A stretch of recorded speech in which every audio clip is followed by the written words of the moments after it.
नमस्कार। कभी सोचा है कि सिर्फ एक दिन में कितना कुछ हो सकता है? 24 अप्रैल 2026 एक ऐसा ही दिन था जहां देश की राजनीति से लेकर टेक्नोलॉजी और हमारी रोजमर्रा की जिंदगी से जुड़ी कई बड़ी बड़ी घटनाएं एक साथ हुई। तो चलिए आज फटाफट से इन सब पर एक नजर डालते हैं। तो सवाल ये है कि 24 अप्रैल 2026 को ऐसा क्या-क्या हुआ जिसने इसे एक खास दिन बना दिया। आइए उस दिन की सबसे बड़ी सुर्खियों पर गौर करते हैं जो हमें बताएंगी कि ये दिन क्यों याद रखा जाना चाहिए। आज हम 4 हिस्सों में बात करेंगे। सबसे पहले देश की राष्ट्रीय पहचान से जुड़ी बातें, फिर देखेंगे कि दुनिया में भारत की क्या भूमिका रही, इसके बाद एजुकेशन और टेक्नोलॉजी से जुड़े अपडेट्स और आखिर में कुछ और ज़रूरी खबरें। तो चलिए सबसे पहले बात करते हैं देश की अपनी पहचान की। देखते हैं कि शासन और हमारी संस्कृति के लिहाज से ये दिन इतना खास क्यों था। तो सबसे पहला और एक बहुत ज़रूरी सवाल, 24 अप्रैल को भारत में ऐसा कौन सा खास दिन मनाया जाता है जो सीधे सीधे हमारे लोकतंत्र की सबसे मजबूत जड़ से जुड़ा है? जी हाँ, इसका जवाब है राष्ट्रीय पंचायती राज दिवस। ये सिर्फ कोई त्योहार नहीं है, बल्कि ये हमें 1992 के उस 73वें संवैधानिक संशोधन की याद दिलाता है जिसने भारत में लोकतंत्र को गांव-गांव तक पहुंचाया, यानी कि पंचायतों की नींव रखी।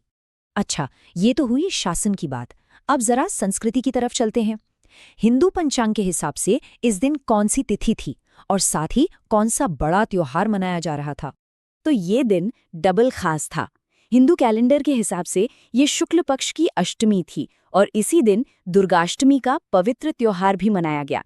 यानी एक ही तारीख पर शासन और आस्था का एक बहुत ही अनोखा संगम देखने को मिला। चलिए अब देश से बाहर की दुनिया पर नजर डालते हैं। इस हिस्से में हम देखेंगे कि अंतर्राष्ट्रीय स्तर पर, खासकर डिप्लोमेसी और डिफेंस के क्षेत्र में भारत के लिए ये दिन कैसा रहा। भारत और श्रीलंका के बीच रक्षा सहयोग भी सुर्खियों में था। श्रीलंका में एक जॉइंट डाइविंग एक्सरसाइज हुई जिसका नाम था इन SLN डाइवेक्स 2026। इसमें भारत की तरफ से नेवी के जहाज INS निरीक्षक ने हिस्सा लिया। ये दोनों देशों के बीच मजबूत होते समुद्री रिश्तों का एक बड़ा सबूत है। रक्षा के अलावा डिप्लोमेसी के मोर्चे पर भी एक अच्छी खबर थी। फ्रांस ने भारतीय यात्रियों को ध्यान में रखते हुए एक नई सुविधा शुरू की। पता है क्या थी वो?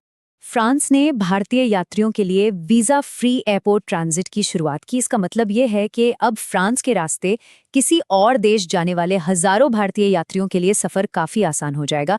ये एक बहुत बड़ा कदम है। अब चलिए उन खबरों पर आते हैं जिनका सीधा असर हम सब पर पड़ता है, खासकर एजुकेशन और डिजिटल दुनिया से जुड़ी खबरों पर। टेक्नोलॉजी की दुनिया से एक बहुत बड़ा अपडेट आया। भारत में ऑनलाइन गेमिंग को कंट्रोल करने के लिए एक नई बॉडी बनाई गई है जिसका नाम है online gaming authority of India या OGI। तो सवाल ये है कि ये अथॉरिटी किस मिनिस्ट्री के अंडर काम करती है?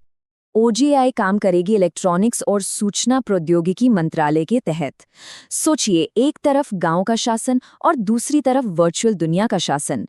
ये भारत के बढ़ते ऑनलाइन गेमिंग सेक्टर को रेगुलेट करने और एक सेफ माहौल बनाने की दिशा में एक बहुत ही जरूरी कदम है। अब बात करते हैं एजुकेशन सेक्टर की। स्टूडेंट्स और टीचर्स के लिए 24 अप्रैल को ऐसी कौन सी 2 बड़ी घोषणाएं हुई जिनका असर कई लोगों के भविष्य पर पड़ने वाला था?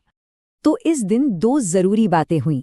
पहली, CUET PG 2026 के रिजल्ट्स आ गए जिससे हजारों स्टूडेंट्स का इंतजार खत्म हुआ। और दूसरी, MAHT टेट 2026 के लिए अप्लाई करने की लास्ट डेट को 24 अप्रैल तक बढ़ा दिया गया जिससे बहुत से उम्मीदवारों को एक और मौका मिल गया। और चलिए अब अपने आखिरी हिस्से पर चलते हैं जहां एक रीजनल खबर ने सबका ध्यान अपनी तरफ खींचा और एक चिंता की लहर भी दौड़ा दी। अब हम चलते हैं पंजाब के लुधियाना शहर की तरफ। वहां एक ऐसी घटना हुई जिसने पूरे शहर में हड़कंप मचा दिया। आखिर वो घटना थी क्या? खबर काफी चिंताजनक थी। शहर के कई स्कूलों को बम से उड़ाने की धमकियां मिली थी। इस घटना ने न सिर्फ लोगों में दहशत फैलाई बल्कि सुरक्षा व्यवस्था पर भी गंभीर सवाल खड़े कर दिए और ये उस दिन की सबसे चर्चित खबरों में से एक बन गई। तो कुल मिलाकर देखें तो 24 अप्रैल 2026 एक ऐसा दिन था जिसमें सब कुछ था। स्थानीय शासन का जश्न भी, दुनिया के मंच पर भारत की मौजूदगी भी और एजुकेशन से लेकर सिक्योरिटी तक हम सबको सीधे तौर पर प्रभावित करने वाली खबरें भी। और आखिर में एक सवाल सोचना जरूरी है। आज की इन तमाम सुर्खियों